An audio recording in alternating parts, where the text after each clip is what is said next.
जय हिंद, वंदे मातरम। प्यारे साथियों और सभी साथियों को मेरा प्यार भरा नमस्कार। स्वागत करता हूं आप सभी का आज के टेस्ट में। साथियों, आज अपना टेस्ट नंबर 8वां नंबर का टेस्ट नंबर है। इसमें आदिकाल, भक्तिकाल, रीतिकाल एवं काव्य शास्त्र से संबंधित मैंने प्रश्न समावित किए हैं कि साथियों, और बहुत मौलिक प्रश्न हैं और आपके एग्जाम में बेहद ही उपयोगी प्रश्न हो गए। और आप अपना आपको भी परखिए, जानिए, मूल्यांकन करिए, अपने आप का आकलन करिए अपना आप का, कि हम कहाँ तक याद है हमें और हम कितने गहरे पानी तक है साथियों। तो एक बार पुणे में आप सभी साथियों का आज क्लास में स्वागत करता हूं और शुरू करते हैं साथियों। आज की टेस्ट का पहला प्रश्न किस प्रकार का है, ध्यान से देखिएगा। पहला प्रश्न अपना आता है साथियों, निम्न को सुमेलित कीजिए। नाट्यशास्त्र, चंद्रालोक, काव्यादर्श और भाषाभूषण। साथियों, इनको सुमेलित करना है तो काव्यशास्त्र, नाट्यशास्त्र भरतमुनि, चंद्रालोक आचार्य जयदेव, काव्यदर्श दंडी और भाषाभूषण जसवंत सिंह। तो प्रिय साथियों, ये चारों जो यहाँ पर ग्रंथ को नाम है और पीछे ग्रंथकारों के नाम है, ये चारों ही सुमेलित है। यानी नाट्यशास्त्र भरतमुनि का है, चंद्रालोक जयदेव का है, काव्यदर्श दंडी का है और भाषाभूषण जसवंत सिंह, ये बीकानेर के राजा जसवंत सिंह के। काव्यदर्श दे से याद रखना साथियों, दंडी। चंद्रालोक में जयदेव याद रखना, चंद्रालोक जयदेव। और नाट्यशास्त्र भरतमुनि, चंद्रलोक जयदेव, काव्यदर्श दंडी और भाषाभूषण जसवंत सिंह। यानी कि चारों हैं, ये चारों ही सुमेलित है साथियों। अगला प्रश्न देखिए। अगला प्रश्न अपने पास आता है प्रश्न नंबर दूसरा। अलंकारों को शब्द अलंकार, अर्थ अलंकार और उभय अलंकार में विभाजित करने वाले आचार्य है। किन्होंने इनको विभाजित किया साथियों? आचार्य विश्वनाथ, आचार्य भरतमुनि, आचार्य जसवंत सिंह अथवा आचार्य भोज। साथियों, यहाँ पर इनका आंसर आपको देना है कि जो अपन अलंकार पढ़ते हैं तो अलंकार मुख्य रूप से 3 भागों में बांटा गया है। एक शब्द अलंकार है, एक अर्थ अलंकार है और एक उभय अलंकार है। तो 3 भागों में विभाजित करने वाले कौन सा आचार्य साथियों, उन्होंने कब विभाजित किया? तो यहाँ पर दूसरा प्रश्न का जो आंसर होगा वो डी अपना सही आंसर होगा। 11वीं शताब्दी में साथियों आचार्य भोज हुए और आचार्य भोज ने ही अलंकारों को 3 भागों में विभाजित किया है, शब्द अलंकार, अर्थ अलंकार और उभय अलंकार। तो अपने दूसरे प्रश्न का आंसर क्या होगा? डी अपने दूसरे प्रश्न का आंसर होगा। प्रश्न आता है साथियों, अपना अगला प्रश्न आता है तीसरा प्रश्न, किस काल को वैभव, विलास और श्रृंगार का काल कहा जाता है? आदिकाल, भक्तिकाल, रीतिकाल अथवा आधुनिक काल को। यहाँ पर हिंदी साहित्य के इतिहास को 4 कालों में बांटा गया है, आदिकाल, भक्तिकाल, रीतिकाल और आधुनिक काल। तो इसमें से चारों में से किस काल को वैभव, विलास और श्रृंगार का काल कहा गया है? तो यहाँ पर अपना जो आंसर होगा वे होगा साथियों रीतिकाल। रीतिकाल को वैभव, विलास और श्रृंगार का काल कहा जाता है। सी अपना यहाँ पर सही आंसर होगा। अगले बात करते हैं साथियों चौथा प्रश्न की। शुक्ल जी ने रीतिकाल का समय माना है विक्रम संवत 1700 से 1900 तक, सन 1700 से 1900 तक, सन 1650 1850 तक और सन 1650 से 1857 तक। साथियों, यहाँ पर देखना है कि आचार्य शुक्ल ने रीतिकाल का समय कब माना है। तो ध्यान रखिए साथियों, आचार्य शुक्ल ने जो रीतिकाल का समय माना है वो विक्रम संवत 1700 से 1900 ईस्वी तक माना है। एक बात और ध्यान करने या नोट करने की है कि आचार्य शुक्ल ने जो रीतिका हिंदी साहित्य का विभाजन किया है साथियों, वे विक्रम संवत के आधार पर किए हैं। तो आचार्य ये समझिएगा कि यहाँ पर विक्रम संवत केवल यहाँ लिखा हुआ है, तो यह आचार्य रामचंद्र शुक्ल है जिन्होंने रीतिकाल के समय साथियों विक्रम संवत 1700 से 1900 ईस्वी तक माना है। अगले प्रश्न की बात करते हैं। अगला प्रश्न 5वां अपना प्रश्न आता है, रीतिकाल को निम्न में से और किस नाम से जाना जाता है? कलाकाल, श्रृंगार काल, रीति श्रृंगार काल अथवा उत्तर मध्यकाल। साथियों, तो ध्यान रखिएगा, न्या रीतिकाल को साथियों कलाकाल के नाम से, कला कारणी साथियों ये है कला और काल, ध्यान रखिएगा, कलाकाल के नाम से भी जाना जाता है साथियों, श्रृंगार काल से भी जाना जाता है, रीति श्रृंगार काल से जाना जाता है और तो उत्तर मध्य काल के नाम से भी जाना जाता है। यानी रीतिकाल को साथियों इन 3-4 नामों से और जाना जाता है। रीतिकाल के नाम से तो जाना जाता ही है, इसे कलाकाल भी कहा जाता है, इसे श्रृंगार काल भी कहा जाता है साथियों, और इसे रीतिकाल भी कहा जाता है, इसे उत्तर मध्य काल भी कहा जाता है और इसे साथियों एक और काल कहा जाता है अलंकृत काल। और ये अलंकृत काल जो नाम दिया साथियों, ये मिश्र बंधुओं द्वारा दिया गया है साथियों। तो 1, 2, A, B, C और D और एक है साथियों अलंकृत काल। यानी रीतिकाल को 5 नामों से और जाना जाता है। ये कलाकार नहीं साथियों, ने करना कला काल करना। प्रश्न नंबर 6 आता है, रीति शब्द का सर्वप्रथम प्रयोग किया। रीतिकाल शब्द का सर्वप्रथम प्रयोग किया सर जॉर्ज ग्रेशन ने, मिश्र बंधुओं ने शिव सिंह सेंगर ने अथवा आचार्य रामचंद्र शुक्ल ने। 4 विद्वान 4 इतिहासकारों के नाम दे रखे हैं साहित्य इतिहासकारों को। इन चारों में से सर्वप्रथम रीतिकाल शब्द का प्रयोग किया वो किसके द्वारा किया गया है, इस शब्द का आपको आंसर देना है साथियों। तो यहाँ पर इस 6 नंबर का जो प्रश्न है इसका जो अपना आंसर होगा वो होगा सर जॉर्ज ग्रियर्सन ने जो ना कालीभजन किया साथियों, इन्होंने रीतिकाल शब्द का प्रयोग भी किया था। लेकिन रीतिकाल का जो नामकरण हुआ आचार्य रामचंद्र शुक्ल से हुआ, क्योंकि इन्होंने रीतिकाल को प्रमुख नाम दिया है, प्रमुख रीति की प्रधानता मानी, इस कारण इन्होंने रीतिकाल जो हम पढ़ते हैं वो आचार्य रामचंद्र शुक्ल की देन है। लेकिन रीतिकाल शब्द का जो सर्वप्रथम प्रयोग किया वो सर जॉर्ज ग्रियर्सन द्वारा किया गया। प्रश्न नंबर 7वां, भारतीय काव्यशास्त्र में कितने संप्रदाय माने गए हैं? 4, 5, 6 अथवा साथियों 3। तो ध्यान रखना भारतीय काव्यशास्त्र में संप्रदाय माने गए वो 6 माने गए हैं, जिसे मान लेते हैं रस संप्रदाय, अलंकार संप्रदाय, रीति संप्रदाय, ध्वनि संप्रदाय है। ऐसे जो हम इनके संप्रदायों की बात करते हैं साथियों, तो ये 6 संप्रदाय माने गए। ध्यान रखना कितने संप्रदाय माने गए हैं? भारतीय काव्यशास्त्र में संप्रदायों की जो संख्या है वो 6 है साथियों। ध्यान रखना कितना आंसर होगा अपना, 6 अपना सही आंसर होगा। अगला आता है रीति आत्मा काव्यस्य किसका कथन है? आचार्य भरत मुनि का, आचार्य वामन का, आचार्य आनंदवर्धन का अथवा आचार्य वामन का साथियों। यहाँ पर अपना सही आंसर क्या होगा? रीति आत्मा से काव्य है, रीति आत्मा काव्य से, ये किसने कहा साथियों? इस शब्द का सही अर्थ क्या होगा? तो यहाँ पर इस शब्द का जो सही अर्थ होगा साथियों वे होगा अपने डी आचार्य वामन द्वारा कहा गया है कि रीति आत्मा से काव्य से, रीति आत्मा काव्य से ये शब्द कहा, यह आचार्य वामन द्वारा कहा गया है प्रिय साथियों। यानी आंसर क्या होगा? डी अपना सही आंसर होगा। प्रश्न नंबर 9 आता है कि आचार्य रामचंद्र शुक्ल ने रीतिकाल का प्रवर्तक किसे माना है? चिंतामणि, केशवदास, मतीराम अथवा सेनापति को। आचार्य रामचंद्र शुक्ल ने रीतिकाल का प्रवर्तक किसे माना है, इसका आंसर बताइएगा। चिंतामणि है या फिर केशवदास है या मतीराम है अथवा सेनापति है। तो प्रिय विद्यार्थियों ध्यान रखिए, आचार्य रामचंद्र शुक्ल ने जो रीतिकाल का प्रवर्तक माना है वो चिंतामणि को माना है। इनके साथ साथ एक और याद रखना साथियों, भगीरथ मिश्र, कौन?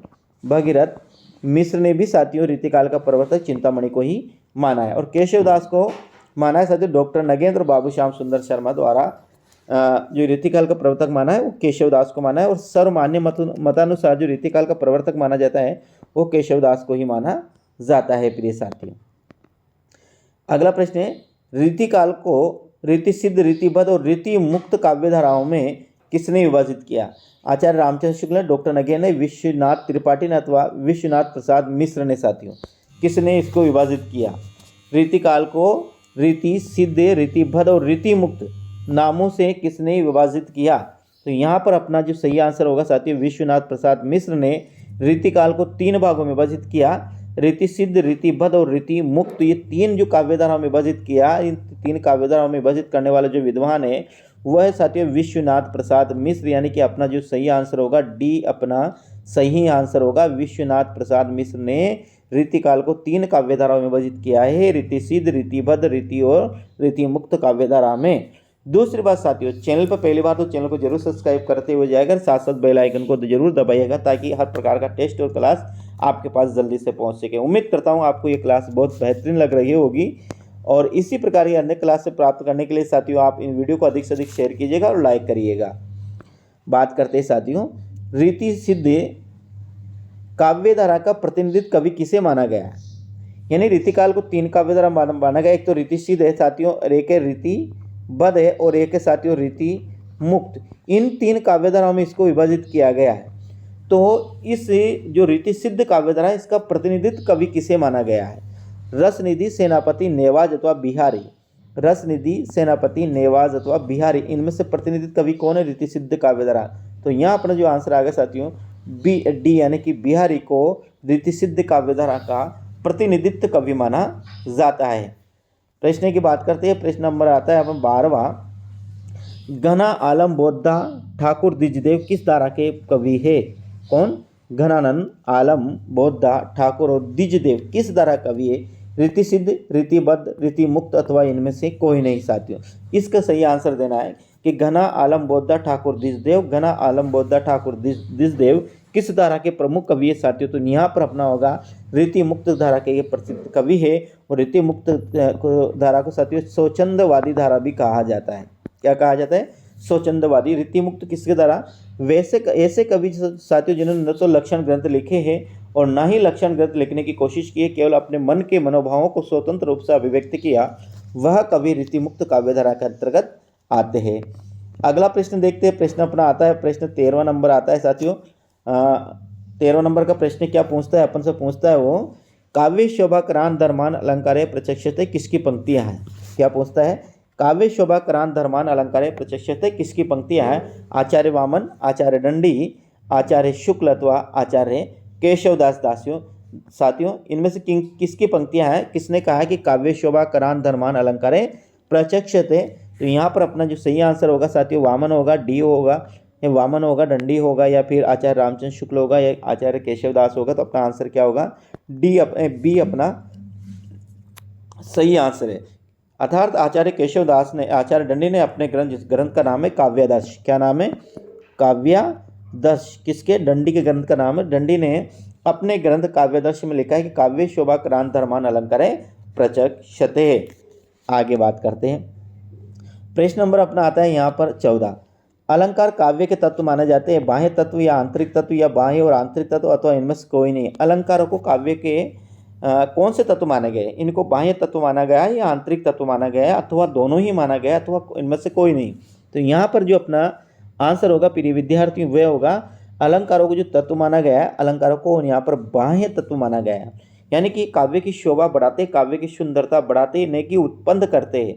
जो काव्य की शोभा बढ़ाने वाले होते हैं उनको साथियों काव्य के बाह्य तत्व माना जाता है। तो यह अलंकारों को काव्य के बाह्य तत्व माना गया है।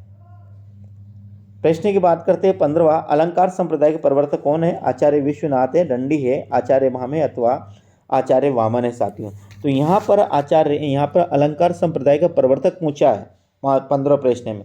तो आप बताइएगा मुझे कि अलंकार संप्रदाय का प्रवर्तक कौन है साथियों। तो यहाँ पर अपना सही आंसर बात करेंगे इसका 15 प्रश्न की। तो सही आंसर होगा अपना वो होगा साथियों सी, यानी कि आचार्य भामे को अलंकार संप्रदाय का क्या माना जाता है साथियों? प्रवर्तक माना जाता है।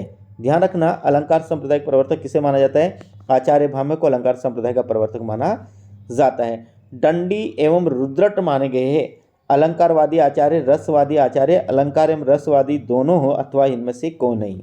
दंडी और रुद्रट को कौन से आचार्य माने जाते हैं? ये अलंकारवादी आचार्य थे, या फिर रसवादी आचार्य थे, या फिर अलंकार और रसवादी दोनों ही प्रकार के आचार्य थे, या इनमें से कोई नहीं। तो यहाँ पर इसका आंसर की हम बात करते हैं साथियों तो अपना होगा अलंकारवादी आचार्य थे। यानी कि आप अलंकार में याद रखिए, अलंकार को कैसे याद रखें, कौन कौन से अलंकारवादी आचार्य साथियों। तो यहाँ आप याद रखिए, इस प्रकार से याद रखिएगा आप, इस ट्रिक को याद रखें आप। ट्रिक कौन सी? आप याद रखें बा, रू और दे। क्या? बारूद। तो यह बा से बनेगा भामे, रू से बनेगा रुद्र और दे से बनेगा दंडी। यानी कि भामे तो अलंकार संप्रदाय के प्रवर्तक है, और रुद्रट और दंडी भी अलंकार संप्रदाय के आचार्य है। तो इसको आप क्या याद रखें? इसको याद रखें अलंकार बा, रू और दे। बा से भामे, रू से रुद्रट और दे से दंडी साथियों। इस प्रकार से आप याद रखें, तीनों ही आपको ये याद हो जाएंगे। 16 प्रश्न 16 हो गया। अब 17वां प्रश्न अपना आता है साथियों, अलंकारों का सर्वप्रथम उल्लेख कहाँ मिलता है? भाषाभूषण में, काव्यादर्श में, चंद्रलोक में, अथवा नाट्य शास्त्र में। अलंकारों का सर्वप्रथम उल्लेख कहाँ पर मिलता है? भाषाभूषण जसवंत सिंह की है, बीकानेर के राजा। काव्यादर्श दंडी की है, चंद्रलोक जयदेव की, और नाट्यशास्त्र भरत मुनि की है साथियों। तो यहाँ पर अलंकारों का सर्वप्रथम उल्लेख मिलता है, वो कहाँ पर मिलता है प्रिय विद्यार्थियों? ध्यान से दीजिए और बताइएगा। तो यहाँ पर इनका जो उल्लेख मिलता है सर्वप्रथम वो मिलता है नाट्यशास्त्र। नाट्यशास्त्र रचना है आचार्य भरत मुनि की रचना है। तो अपना आंसर क्या होगा? डी अपना सही आंसर होगा। प्रश्न नंबर अपना 18वां आता है कि पहले आचार्य जिन्होंने अलंकारों को काव्य की आत्मा या प्राण तत्व माना है साथियों, आचार्य जयदेव, जसवंत सिंह, दंडी अथवा भामे। इनमें से बताइएगा कि वह पहले आचार्य कौन थे जिन्होंने काव्य को, अलंकारों को काव्य की आत्मा अथवा अलंकारों का काव्य का प्राण तत्व माना गया है। किसको? अलंकारों को, या तो काव्य की आत्मा या प्राण तत्व, एक ही बात कह दो। तो ये किसने माना है सर्वप्रथम साथियों? तो यहाँ पर जो अपना सही आंसर होगा वो भी क्या होगा, भामे ही अपना सही आंसर होगा। भामे ने सर्वप्रथम अलंकारों को काव्य की आत्मा या प्राणतत्व स्वीकार किया है। लेकिन साथियों यदि सर्वमान्य मत अनुसार देखा जाए वर्तमान समय में तो जो काव्य की आत्मा मानी जाती है साथियों वह रस को माना जाता है।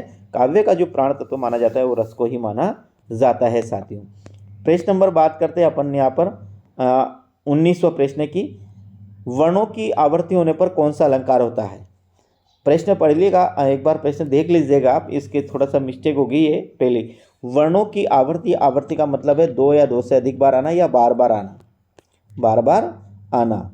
यानी तो जहाँ पर वर्णों की बार बार आवर्ती होती है, जहाँ पर एक ही वर्ण दो या दो से अधिक बार आता है, वहाँ पर कौन सा अलंकार होता है। ये चार अलंकार है, अनुप्रास, यमक, श्लेष तो वक्रोक्ति। तो यहाँ पर सही आंसर होगा साथियों अनुप्रास, क्योंकि अनुप्रास अलंकार में वर्णों की आवर्ती बार बार होती है, एक ही वर्ण दो या दो से अधिक बार आता है, तो वहाँ पर अनुप्रास अलंकार होता है। ध्यान रखना कौन से अनुप्रास की बात करें, जहाँ पर अनुप्रास, जहाँ पर वर्णों की आवर्ती बार बार होती है वहाँ पर अनुप्रास अलंकार होता है साथियों। आगे बात करते हैं, प्रश्न नंबर आता है अपना अंतिम प्रश्न 20वां, निम्न में से अलंकार है। निम्न में से, यहाँ गलत सुन गया साथियों, ये प्रश्न निम्न में से अर्थालंकार है। हाँ सही है साथियों, प्रश्न सही है। निम्न में से अर्थालंकार है यमक, श्लेष, वक्रोक्ति अथवा उपमा। कौन सा अलंकार साथियों इसमें अर्थालंकार की श्रेणी में आता है। तो यहाँ का 20वां प्रश्न का जो अपना आंसर होगा वे उपमा सही आंसर होगा। क्या होगा, उपमा सही आंसर होगा। 20वां प्रश्न में उपमा को, यानी कि यमक, श्लेष, वक्रोक्ति एक साथियों एक अलंकार है, अनुप्रास अलंकार। ये चार अलंकार तो शब्द अलंकार माने गए और बाकी जितने बचे सब किस में आते हैं साथियों, अर्थ अलंकार में आते हैं। तो अनुप्रास, श्लेष, वक्रोक्ति ये अलंकार है शब्द अलंकार में, और नया उपमा अलंकार ये है अर्थ अलंकार में। इस प्रकार से आज की क्लास के साथियों कैसी लगी मुझे कमेंट के माध्यम से ज़रूर बता कर जाइएगा साथियों, और वीडियो को अधिक से अधिक जरूर शेयर करिएगा, लाइक ज़रूर करिएगा साथियों। और यदि आपको किसी प्रकार की कोई शंका है साथियों तो मुझे कमेंट के माध्यम से बताइएगा, मैं उसे हल करने की पूरी कोशिश करूंगा। और उम्मीद करता हूं कि आपने चैनल को सब्सक्राइब कर ही लिया होगा, नहीं किया तो जाते जाते चैनल को सब्सक्राइब कीजिएगा और साथ में बेल आइकन को भी दबाकर ऑल पर प्रेस कीजिएगा साथियों। ठीक है, वंदे मातरम प्रिय विद्यार्थियों, मिलते हैं अगले टेस्ट में। राम राम।